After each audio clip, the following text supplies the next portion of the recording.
حضرت سیدنا عمر فاروق رضی اللہ تعالی عنہ نے فرمایا اگر نہر فرات کے کنارے ایک اونٹ بھی پیاسا مر گیا تو عمر سے اس کی بھی باز پرس ہوگی۔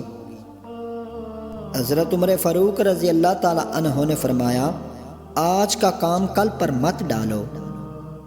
حضرت عمر فاروق رضی اللہ تعالی عنہ نے فرمایا طالب دنیا کو علم پڑھانا رہزن کے ہاتھ تلوار بیچنا ہے۔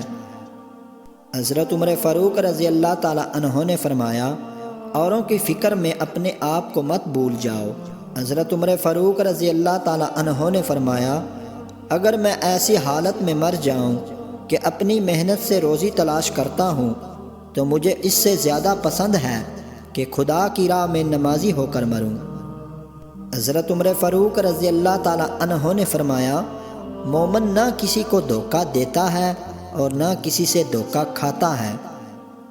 حضرت عمر فاروق رضی اللہ تعالی عنہ نے فرمایا کبھی کسی بے قصور کو نہ مارنا کہ وہ ذلیل ہو جائے اور کبھی کسی کے بے جا تعریف نہ کرنا کہ وہ غرور سے اکڑ جائے۔ اگر آپ کو یہ ویڈیو اچھی لگی ہے تو ہمارا یوٹیوب چینل سبسکرائب کریں تاکہ آپ کو ہر نئی ویڈیوز جلد از جلد پہنچ سکیں۔ اسی کے ساتھ خالد وائس کو دیجیے اجازت۔ اللہ نگہبان۔